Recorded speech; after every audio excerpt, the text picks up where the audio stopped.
Olá, turma, tudo bem? Tudo bem com vocês? Nessa aula de hoje, vamos falar sobre um tema que é ventilação mecânica no paciente crítico. Você tem realmente ali conhecimento específico ali para realmente ventilar um paciente com injúria cerebral grave, saber o modo a ser colocado, os parâmetros, qual a relação que existe entre a PaCO2 e resistência vascular cerebral, fluxo sanguíneo cerebral, pressão intracraniana. Então, nessa pequena aula vai ser bem rápida, não vou demonstrar toda a aula, mas a gente vai discutir algo bem interessante. Então, vamos lá. Primeiramente, vou dar uma passada aqui nos slides. Eu vou colocar numa parte mais... que é a parte que interessa aqui a gente. Então, vamos lá. Vamos falar algumas coisas aqui. Olha que interessante. Então, eu coloquei como não esquecer, né? No paciente com injúria cerebral, existem algumas fórmulas que são interessantes para você conhecer, para você ventilar de forma adequada. Então, a primeira delas é a perfusão, a pressão de perfusão cerebral. A pressão de perfusão cerebral nada mais é que a pressão arterial média menos a pressão do interior daquele órgão lá. Então, a pressão de perfusão do encéfalo é a pressão média menos a pressão intracraniana. Então, Marli, esses valores são aceitáveis a qual momento? Acima de 70 milímetros de mercúrio são valores aceitáveis, o cérebro está bem perfundido. Então, pense comigo aqui, se eu tenho uma pressão média de 100, uma pressão intracraniana de 20, é uma pressão ali elevada, a gente está com uma perfusão ainda adequada de 80 milímetros de mercúrio. A pressão intracraniana tem que se manter valores abaixo de 10 milímetros de mercúrio. Entre 10 a 20 são valores aceitáveis, acima de 20 é considerado valores ali elevados. Então, se a pressão intracraniana subir, a resposta compensatória do corpo é tentar aumentar a pressão arterial média para compensar a pressão de perfusão. Se um paciente com injúria cerebral grave, a equipe multi, conduz mal esse paciente, o paciente tem lá neuromonitorização, tem catéter de PIC, tem que ter neuromonitorização para avaliar tudo isso, sabe? Que não tem como avaliar de forma indireta esses itens. Tem sinais, claro, mas tem que ter algum catéter de pressão intracraniana para fazer a neuromonitorização. Aí o paciente chega lá, está com uma pressão intracraniana de 40, por exemplo, e o médico está mantendo ali a pressão arterial média de 70. Então, a pressão de perfusão cerebral está dando 30, que é um valor baixo, ou seja, esse paciente que vai dizer, um tumor, algum aneurisma ali, e tem uma zona ali já de penumbra ali com sinais de isquemia, vai aumentar aquela lesão secundária. Por quê? Porque o cérebro está mal perfundido. Outra coisa interessante aqui, vamos lá falar um pouquinho mais aqui sobre o fluxo sanguíneo cerebral. O fluxo sanguíneo cerebral nada mais é que a pressão de perfusão cerebral dividida pela resistência vascular cerebral. O que tem a ver, Mário? Tem tudo a ver com várias condições. E uma das condições que pode alterar a resistência vascular cerebral é a PaCO2. Então, olha que interessante, a PaCO2, seja valores mínimos ali de 5 milímetros de mercúrio na PaCO2 de oscilação para mais ou para menos, pode mudar drasticamente o fluxo sanguíneo cerebral. Se nós tivermos aqui um CO2 elevado, ali acima de 45, o corpo vai promover vasodilatação. As arteríolas cerebrais vão fazer vasodilatação. Se a PaCO2 está abaixo de 35, o corpo vai responder, as arteríolas, melhor dizendo, vai responder com vasoconstrição. Então, fica bem claro. Se o CO2 está elevado, vai ter vasodilatação. Se tem vasodilatação, o que acontece? Diminui a resistência vascular cerebral, ele é inversamente proporcional ao fluxo, o fluxo aumenta. Então, isso aqui é ruim. Um CO2 muito alto, um fluxo, uma demanda, um hiperfluxo cerebral, isso pode ser ruim para o paciente. Isso aqui pode aumentar a pressão intracraniana. O oposto parece benéfico, mas cuidado. Se eu tenho um paciente aqui com uma pressão intracraniana elevada, aí solicito ali que você coloque o CO2 de 30 a 35, um CO2 mais baixo. Automaticamente vai gerar vasoconstrição. Se gerar vasoconstrição, vai aumentar a resistência vascular cerebral. Aumentando a resistência vascular cerebral, vai diminuir o fluxo sanguíneo cerebral. Vai diminuir a PIC? Vai diminuir a PIC, a pressão intracraniana, diretamente proporcional ao PPC. Porém, isso também pode gerar hipóxia tecidual se permanecer de forma prolongada sem neuromonitorização. Então, tem um valor positivo na redução da pressão intracraniana, mas também menos aporte de oxigênio pode chegar àquele tecido cerebral. Então, Marli, eu não posso fazer... Calma, vamos lá, vou voltar aqui alguns slides aqui para você entender. Olha que interessante. Se você hiperventilar seu doente, ali em modo, vou falar depois, em modo P, por exemplo, está em modo com controle pressórico, não controla volume minuto, não controla volume corrente, o paciente está com uma sedação inadequada ali para o contexto clínico apropriado dele, não está legal, não está interessante. Volume minuto está ali 10, 12 litros por minuto. Esse paciente está com CO2 de 25, vamos dizer, você nem ligou, o paciente ali do tumor, tal, ressecou, mas está ruim. Aí, o que acontece se eu hiperventilar esse doente sem necessidade, sem alteração na pressão intracraniana?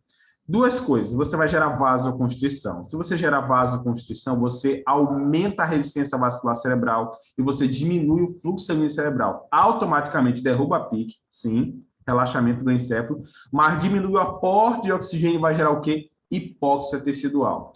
Número 2, uma coisa bem interessante também, que tem tudo a ver, a gente sempre esquece da curva de dissociação oxi-hemoglobina. Essa curva de dissociação oxi-hemoglobina, ela tem um desvio direito e um desvio esquerdo.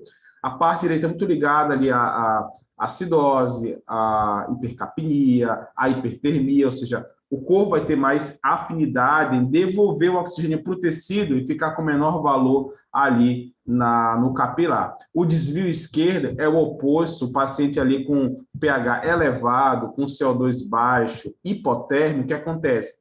Tem uma menor dissociação do oxigênio para o tecido, automaticamente melhora a saturação periférica. Contudo, isso aí vai deslocar a curva para a esquerda ao ponto que o oxigênio não vai dissociar para o tecido, você vai ter menos entrega de oxigênio também. A curva desviada para a esquerda, o que acontece também, hipóxia tecidual, fora o contexto clínico apropriado de aumento de estabilidade neuronal, e pode aumentar uma convulsão, aminoácido estatório, por aí vai também, aumenta o consumo de oxigênio e tem uma menor oferta. Então, vai ter um desequilíbrio entre oferta e demanda. Automaticamente, esse paciente tem alto risco de hipóxia tecidual. Então, o que você já percebeu? Modo pressórico parece não ser um modo interessante para você ventilar um doente com injúria cerebral. Então, os modos de controle volumétrico, tem controle de volume, seria interessante. Então, o modo VCV parece o modo mais adequado, mais recomendado para ventilar esse doente. Mas, então, nunca posso hiperventilar? Pode, no contexto clínico apropriado, com neuromonitorização, onde já foi feito tudo. Ó. A PIC está maior que 20, acima do valor esperado, está elevado. O médico otimizou sedação, bloqueio neuromuscular, usou ali osmoterapia, fez ali manitol, solução hipertônica, tudo certinho ali, não baixou a pressão intracraniana. Aí ele conversa com você, olha, você pode hiperventilar o doente de forma transitória? Ou não, transitória, é um tempo, uma janela de tempo, olhando ali no cateter de PIC a pressão intracraniana. Você coloca o PCO2 de 30 a 35, pode estar com capnógrafo ou coletar a gasometria e observa. Se a pressão intracraniana diminuir, se chegar em valores aceitáveis, a pressão de perfusão cerebral automaticamente vai aumentar, porque se você diminuir a PIC, a perfusão vai aumentar, beleza, chegou no contexto clínico apropriado. Lembrar que, após 30 minutos a 40 minutos de hiperventilação, as arteriolas estavam vasoconstritas e vão dilatar novamente com resposta a rebote. Então, isso vai voltar ao quadro inicial se o seu doente não tiver uma resposta adequada àquela terapia. Então, muito cuidado, que é transitório essa medida. Marde, não deu certo, a PIC continua, baixou um pouco, mas ainda continua elevada. O médico pode tentar hipotermia moderada ou pode falar para você, olha, que tal jogar o PCO2 de 25 a 30 de forma transitória, nós vamos estar de olho aqui na neuromonitorização do paciente, tenho ali saturação de bulbo jugular, vou falar depois, tem uma pressão tissular, eu sei exatamente o que está acontecendo ali no encéfalo do doente e não vamos causar hipóxia tecidual para esse doente. Você joga ali e observa a PIC. Melhorou, a pressão melhorou, a perfusão, ok? Beleza, deu certo. Não deu certo, tentar outras medidas, como até coloca aqui o texto, aqui o artigo aqui, a craniectomia descompressiva para tentar reduzir essa pressão intracraniana. Marta, então, nós já falamos que o CO2 tem alta relação ali com o fluxo sanguíneo cerebral, com a pressão intracraniana, com a pressão de perfusão cerebral. E o oxigênio? Mesma coisa, a gente não podemos manter o paciente nem hipóxia e nem hiperóxia, ou seja, a PO2 tem que estar ali em 60, maior que 60, 80, 100 no máximo, não pode ficar acima de 100. A hiperóxia é tão deletéria como também a situação de você ventila com hipercapnia ou hipocapnia não é adequada. Então, normocapnia é o adequado para esse doente. Vai produzir espécie ativa de oxigênio, isso vai atrapalhar, vai gerar neuroinflamação. Não é adequado ventilar esse doente com hiperóxia. Coisas a mais. Então, vamos passar aqui para a ventilação mecânica. Deixa eu jogar aqui uma... Só interromper aqui.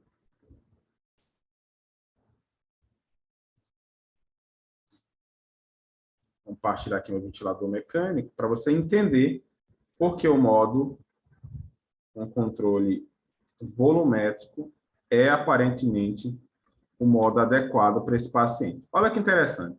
Vamos dizer que esse paciente, dentro do intraoperatório, ele já operou ali infectado, ele começou a deslocar a secreção traqueobronca ali, está bem proximal ali do tubo, e o volume minuto aqui estava, quando você começou, estava em 6, o PCO2 estava adequado, 35 a 40, certinho, tudo bonitinho, paciente com normocapnia. Aí, do nada, esse paciente ali, pelo próprio bias flow expiratório, comandado pelo modo V, deslocou a secreção ali na via aérea do doente. E teve aumento de resistência de via aérea. Perceba que com aumento de resistência de via aérea por deslocamento de secreção brônquica, esse paciente não vai ter grandes alterações, ou melhor, nem vai ter alterações do volume minuto, porque o volume corrente ele é controlado, a frequência é controlada e automaticamente o volume minuto vai ficar estável. Vai acontecer, vai ser o aumento da pressão de pico, a manutenção da pressão de platô, mantendo a mesma driving pressure. A única coisa que vai acontecer, ele vai demandar mais pressão para vencer a zona condutora. Apenas isso. Perceba que ele vai tentar segurar de todas as formas ali a manutenção ali do volume minuto. Tá aqui, ó, 6,3. Mas aspirou, o que acontece? Foi aspirado, doente ali. Muito cuidado também, que existem várias manobras que possam aumentar a pressão intracraniana. Já foi ter feito vários estudos com manobras manuais, e uma delas é a condição de aspiração traqueal. A aspiração traqueal tem estudos mostrando que aumenta a pressão intracraniana. Então, se for um doente neurocrítico com pressão intracraniana já elevada, por vezes, otimizar, conversar com o médico para otimizar analgesia e sedação, às vezes até bloqueio neuromuscular, para não ter elevação na pressão intracraniana e correr o risco de um sangramento durante o procedimento. Marli, coloquei agora meu paciente no modo P. Vou colocar aqui meu paciente no modo P, para você ter uma ideia do que acontece. Tá? Ele vai demorar um pouquinho a estabilizar aqui, tem um delay do modo ventilatório. Ele está no modo P agora, no modo pressórico. E você vai observar, vou ajustar só aqui o tempo expiratório, a janela de tempo.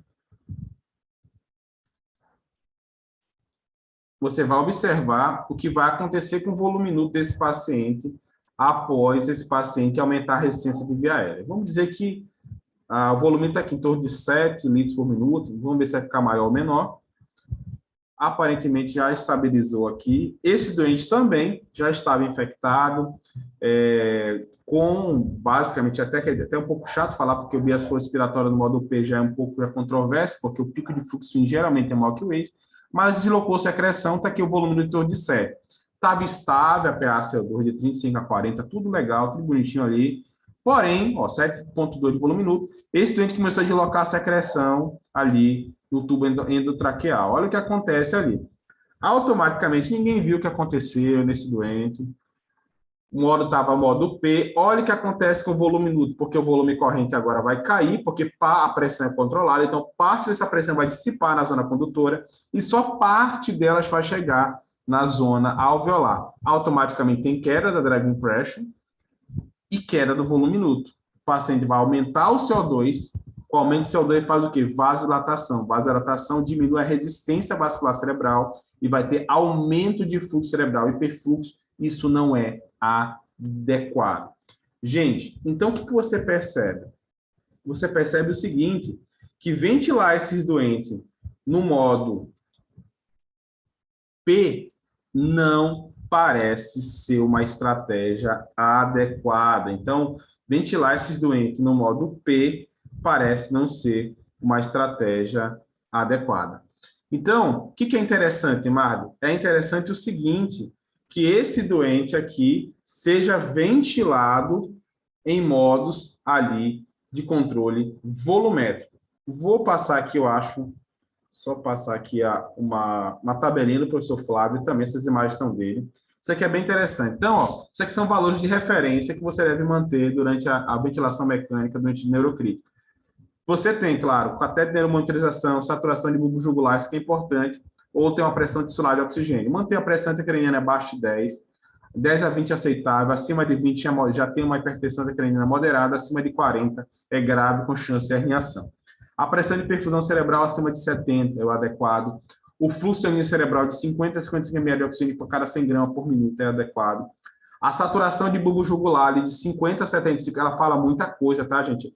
A saturação, por exemplo, de bulbo jugular, se ela está muito baixa, a saturação de bulbo jugular, esse paciente ele pode estar causando uma hipoxemia cerebral para ele, ou seja, não tem oxigênio a nível adequado. Se essa saturação ali está muito alta, acima de 75, pode ter tanto hiperperfusão ali cerebral, como pode ter hipoxemia, porque já que está muito alta na veia, na veia jugular, ele pode não estar consumindo esse oxigênio. Esse paciente tem que observar se ele não está abrindo pupila, se ele não está evoluindo para morte cerebral, muito importante. Outra coisa, existe a forma chamada extração cerebral, que é a saturação arterial, da PAN, da gasometria, menos a saturação venosa do bulbo jugular. Você pega essas duas coisas e subtrai. Tem que estar entre 22 a 42. Valores muito baixos ali de saturação, de extração cerebral pode indicar um hiperfluxo, e valores muito altos podem indicar o hipofluxo cerebral. Beleza? Então, e a pressão tissular é mais difícil de encontrar quando você consegue avaliar uma determinada área do encéfalo ali e avaliar a pressão ali de oxigênio naquela parte daquele tecido cerebral. Valores muito baixos podem evoluir para mau prognóstico, hipoxemia cerebral. Gente, beleza, Marta, já entendi a ventilação controlada, deve ser em modo V, por tudo que você falou, entendeu? O que mais a gente pode observar? Cuidados com a via aérea, muito importante, tá bom? Manter aquela via aérea adequada, o gás umidificado, o gás acondicionado, totalmente adequado fazer isso. Cabeceira, tá, gente? Cabeceira desse doente. Vou voltar aqui, ó. Posicionamento terapêutico. A cabeceira tem que estar por volta ali de 30 graus ali. Então, esse é o adequado para esse doente. Cabeceira de 30 graus, com posicionamento da cabeça neutra. Por quê, Marco? Você vai otimizar o fluxo sanguíneo cerebral e vai otimizar a drenagem venosa pela jugular. Importante. Cabeça neutra, cabeça virada, rodada, em paciente com injúria cerebral grave, aparentemente não é adequado, tá bom? Manobras manuais de biocompressão. Compressão se mostrou segura comparado ali ao avaliar da pressão intracraniana, e muito cuidado com aspiração traqueal em paciente com injúria cerebral grave, com aumento de pressão intracraniana. Essa manobra de aspiração traqueal pode aumentar a PIC e favorecer sangramentos, tá bom? Desmame, vamos lá, o que é importante nesse paciente? Então, duas condições muito importantes, nível de consciência e pico de fluxo respiratório. Tosse e nível de consciência são dois marcadores excelentes para esse doente. E foi proposto um preditor interessante para esse chamado Visage ou Visage. Basicamente, ele se baseia nos nomes ali, né, que é busca visual, deglutição, idade e o Glasgow na extubação. Então, olha que interessante. Se o paciente tem uma idade menor que 40 anos, ele recebe 1 ponto. Se o paciente acompanha com olhar visual, 1 ponto. Ele consegue deglutir, importante a fonoaudiologia no seu hospital, 1 ponto. Escala de coma de Glasgow, ali maior que 10, 1 ponto. Marga, mas aí o doente não está falando, você tem como calcular a escala de coma de Glasgow estimada. Eu vou colocar uma aula sobre desmame difícil prolongado e eu falo sobre esse artigo, como calcular a resposta verbal ou Glasgow estimado em pacientes que estão entubados ou traqueostomizados com cuff insuflado. Então, se esse doente, nessa pontuação, alcançar maior ou igual a 3 pontos, ele tem altas chances de sucesso na extubação. Então, aparentemente, é o adequado. Marden, traqueostomia. O que a gente sabe sobre traqueostomia nesses doentes? Olha, gente, se o doente está com uma injúria cerebral grave, não tem proposta de despertar ou acordar ou sofrer ali um processo de extubação após 7 dias, aparentemente, a traqueostomia está adequada. Se eu não me engano, aqui até que tem um estudo bem interessante, recente aqui, também em 2021, que comparou essa traqueostomia precoce e tardia. O que eles observaram? Redução no tempo de ventilação para precoce, tá? Redução do tempo de internação na UTI, mas não observou redução da mortalidade. Ou seja, colocar a traqueostomia em todo paciente neurocrítico aparentemente não vai resolver seu problema, beleza? Então, o que é importante na ventilação desse paciente, Mário? Ventilação em modo VCV, volume controlado, controle da PCO2, evitar hiperventilação e hipoventilação do paciente, cuidados com via aérea do paciente, cuidados com a cabeceira, tá? Tem um estudo também recente que mostra, ali, de um grupo chinês, avaliou cabeceira 30 a 45, tá bom? Mostrou benefícios para 45 graus entre pneumonia associada à ventilação mecânica, diminuição de refluxo gástrico esofágico e maior número de incidência de úlcera de pressão para cabeceira 45. 2 pontos a favor, 1 contra. Benefício para cabeceira 45. Porém, em neurocrítico, a recomendação é manter uma cabeceira a 30 graus para favorecer a drenagem venosa em relação à jugular. Marvin, tem coisa a mais? Tem. Eu quero só abrir o último leque aqui sobre SARA, injúria cerebral grave. Na minha concepção, dos pacientes mais difíceis de ventilar. Por quê? Você tem um pulmão de síndrome de desconforto respiratório agudo, onde a PCO2 normalmente vai estar elevada, e você tem um paciente que não pode ser ventilado com CO2 elevado. Aí tem um problema. O paciente com pulmão grave e uma injúria cerebral grave. Na minha concepção, um dos pacientes mais difíceis de ventilar. Marde tem SARA e paciente com tem, gente. Tem por via dupla. Número 1, tanto tem pelo crosstalk entre cérebro e pulmão. Nessa forma, o que acontece? Seu paciente, por neuroinflamação, liberação de catecolaminas, pode gerar uma inflamação cerebral, que vai gerar uma inflamação sistêmica, aumentando permeabilidade capilar pulmonar, gerando um pulmão de SARA. Totalmente comum, já vi isso demais, é totalmente comum esse crosstalk entre cérebro e pulmão. Segunda via de mão dupla também, o pulmão, gente, não teve cuidado com via aérea, fez uma pneumonia associada à ventilação mecânica, ou o doente já estava com baixo nível de consciência no pré-operatório, esse doente microaspirou, broncoaspirou, operou infectado, fez uma pneumonia, fez um pulmão de SARA. Também vai dar trabalho no desmame e também vai dar trabalho no manejo da ventilação mecânica, onde você tem que ter controle de CO2, controle da oxigenação e o controle da ventilação pulmonar protetora. Marley, o paciente ali está com SARA e tem ali uma injúria cerebral grave. Eu posso aumentar a PIP? Mesmo esquema. Tem potencial de recrutamento? Pode. Tem estudo do professor Sérgio Neyman e a professora Carmen Barbas, mostrando que até uma PIP de 15 é uma PIP ainda satisfatória e adequada, que não vai ter prejuízo na pressão de perfusão cerebral e não vai ter prejuízo no fluxo sanguíneo cerebral, sendo de forma adequada ventilar esse doente com SARA, mais injúria cerebral grave, com a PIP até 15 centímetros de ar. Beleza? Então, essa foi a nossa dica de hoje sobre ventilação em paciente neurocrítico. Cuidado com a ventilação protetora, cuidado com a PaCO2, não hiperventile, não hipoventile. A hiperventilação é transitória com neuromonitorização. Desmame, nível de consciência e pico de fluxo respiratório são marcadores excelentes para a extubação desse doente e muito cuidado com a incidência de síndrome de desconforto respiratório agudo nesse doente. Se tiver, você está em maus lençóis. Gente, muito obrigado. Até ali o próximo vídeo e valeu. Tchau, tchau.